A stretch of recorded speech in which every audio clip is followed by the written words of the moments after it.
우선 포스트 가서 하나 더 추가를 해야겠죠. 추가를 할 때 private long 버전이라고 해주시면 되는데, 여기서 버전 어노테이션을 추가를 해주시면 됩니다. 이렇게.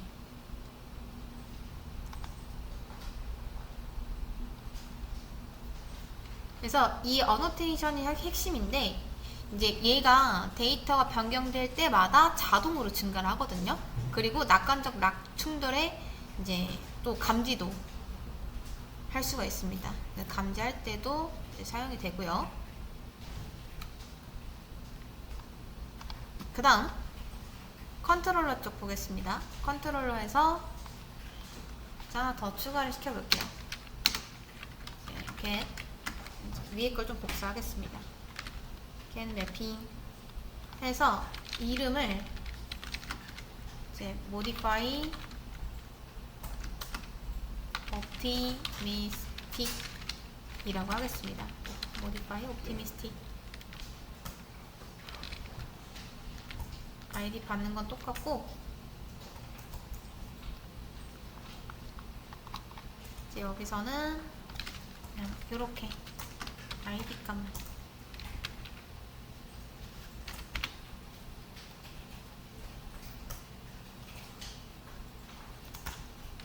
이제 이것도 만들어 보겠습니다. 여기서 create 해주시고요. 여기 스네키 트러우스 똑같이 달아줄 거고, 그 다음 하나 더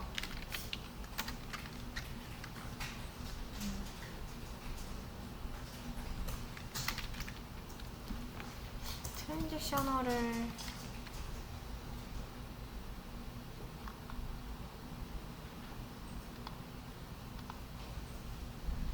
달아주겠습니다. 자, 이렇게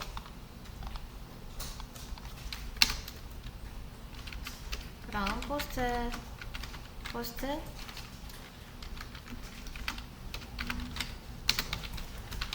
find by id or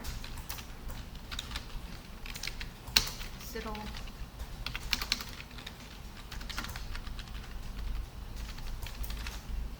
thread.sleep 해서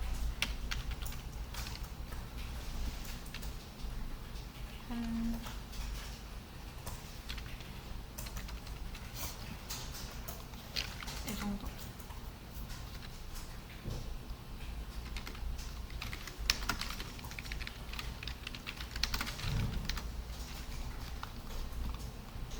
그리고 밑에다 post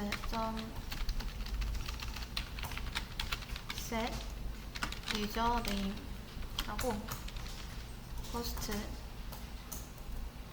username set username 맞죠? post get username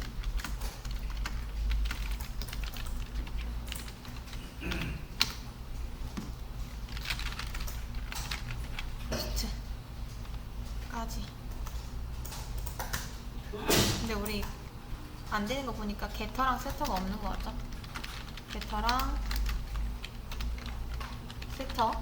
자, 포스트에 이제 엔티티에 달아주세요. 서버 잠깐 멈추겠습니다. 유저네임. 이렇게 슬립 안에 초를 넣을 때는 이게 한 10초 정도 되는데, 좀 보기 편하라고 이렇게 넣는 것도 있고, 그냥 이렇게 넣어도 상관없긴 합니다. 그냥 보는 방식만 차이가 있어요. 자, 그래서 이렇게 달아주면은 사실 뭐 여기 이미 달려있기 때문에 안 달아도 되긴 하는데, 또 개별적으로 이렇게 달아주셔도 상관없습니다. 그래서 이걸로 트랜잭션을 보장하고, 그 다음 인위적인 지연을 지금 만들었죠? 그래서 동시 수정 상황을 이제 시뮬레이션을 할 겁니다. 수업 페이지 새로 고쳐보시면 이렇게 일단 실습 마지막에 이렇게 달아드렸습니다. 우선 뭐 포스트맨에서 하셔도 되고요, 아니면 그냥 이렇게 하셔도 됩니다. 일단 서버 돌려주시고, 근데 포스트맨으로 갈게요. 우리가 수정을 좀 해봐야 되니까.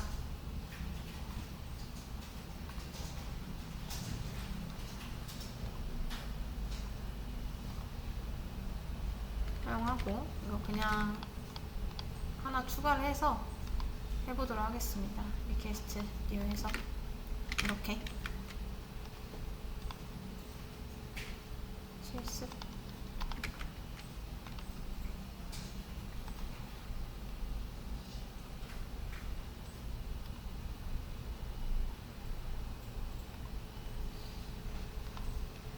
그 다음 하나 더 수정할 거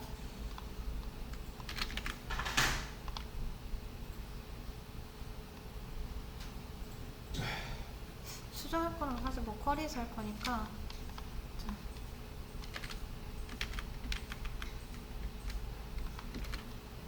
일단 요청을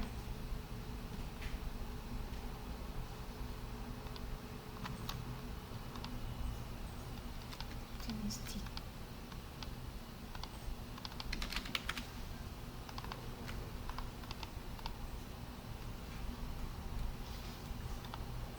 모디파이의 옵티미스틱 이거를 수정처럼 이렇게 실습처럼 이렇게 이것만 조금 바꿔줄게요. 모디파이의 옵티미스틱의 대문자를 하지 말고 그냥 슬래시를 하겠습니다. 똑같이 1번 옵티미스틱 모디파이 8080 맞죠? 개인 요청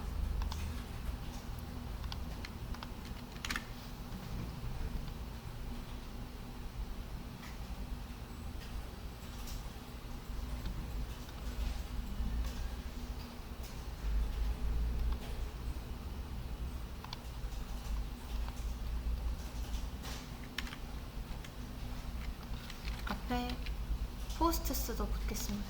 이게 없어졌네요. 포스트스 모디파이 제가 이걸로 좀 다시 써드리겠습니다. 포스트스가 다 빠져가지고 자 이거 그냥 그대로 복사하세요. 자, 포스트스에 이렇게 샌드를 해야겠죠?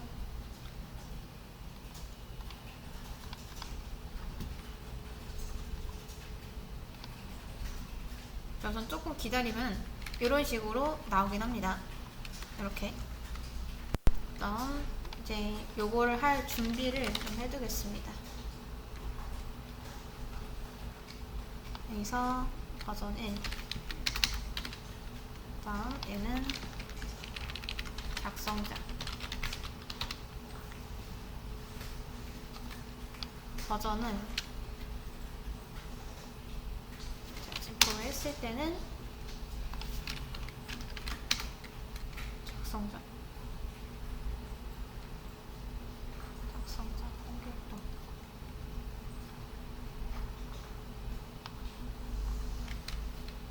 자 우선 요렇게 나오죠. 버전 1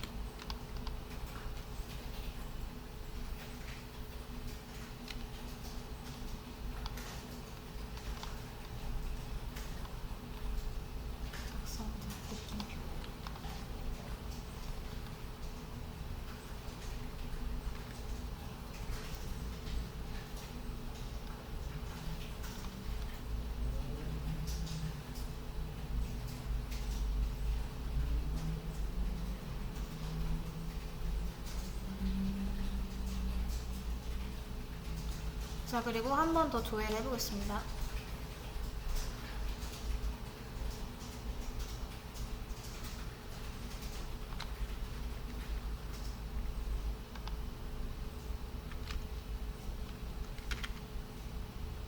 자 그럼 버전이 이제 2가 되고 있죠.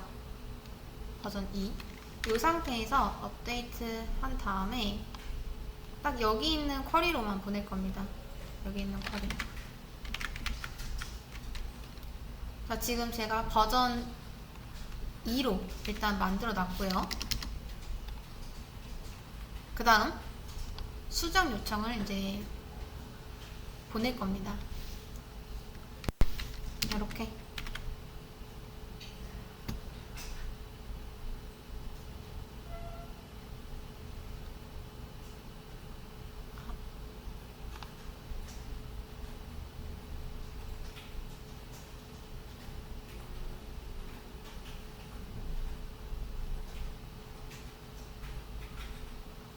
다시.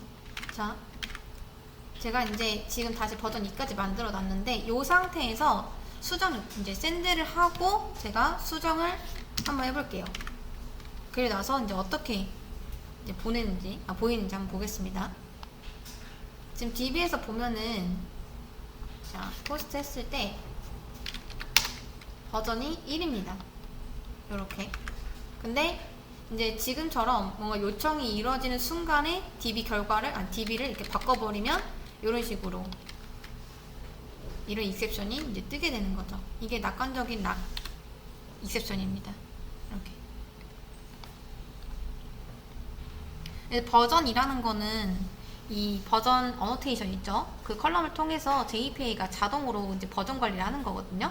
근데 수정 시점에 버전이 다르면 그냥 JPA 내부에서 이렇게 버전이 다르다라고 하면서 이제 예외 처리를 아예 발생시켜 버립니다. 예외를. 그래서 DB에는 실제 락을 걸진 않았지만 이런 동시성 문제를 이제 좀 감지를 할 수는 있다라는 거죠. 그래서 여러분이 나중에 이 예외 처리를 어떻게 처리를 할 건지 이제 그것만 로직을 짜주시면 됩니다.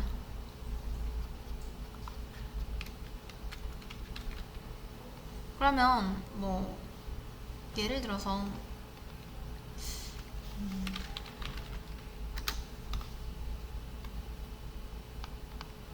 예를 들어 트라이 하고 어떤 로직을 실행시켜요. 근데 얘가 안 됐을 때 이제 캐치에다가 이 익셉션 써놓고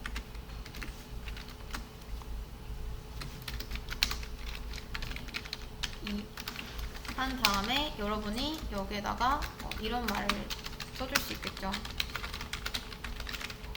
그래서 다른 사용자가 먼저 수정했습니다. 다시 시도해주세요. 뭐 이런 말을 써줄 수 있겠죠. 이렇게 개발면에서는요. 그리고 다시 로직 짜시면 됩니다. 이런 식으로 처리를 하는 거예요. 이미 변경했으니까 다시 시도해달라. 이렇게. 그래서 아까도 말씀드렸듯이 이제 이 예외를 잡아가지고 낙관적 락은 그래요. 이 예외를 잡아서 그냥 제시도 하거나 사용자에게 알려주거나 그런 방식으로 처리를 하셔야 됩니다. 물리적으로 락을 거는 게 아니기 때문에. 근데 요런 익셉션을 발생시킬 수가 있다. 이제 JPA에서. 그것만 알고 계시면 될 것 같습니다. 지금 이제 물리적으로 제가 이 예외를 발생시키려고 이렇게 타임 슬립을 걸어 놓은 거고, 실제로 얘가 요청을 보내고 있는데 DB에서 어떤 수정이 이루어졌을 때 얘가 이제 요청이 안 되고 이렇게 익셉션을 내보내는 경우를 만든 거죠. 자, 그래서 여기까지 이제 락에 대해서 우리가 좀 배워봤습니다. 정리를 하면은 크게 낙관적 락과 비관적 락이 있는데, 비관적 락에는 읽기락 이라기도 하고요. 그 다음 여기서 이제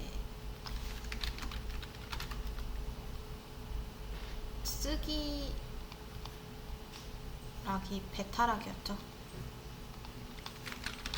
베타락.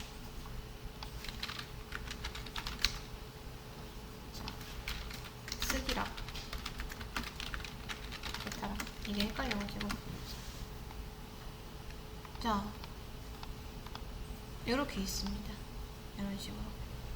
그래서 물리적으로 이제 락을 거는 게 이 비관적 락이고, 그냥 우리가 소프트웨어 면에서 이제 처리를 할 수 있는 게 낙관적 락, 이렇게 두 가지가 있는 거죠.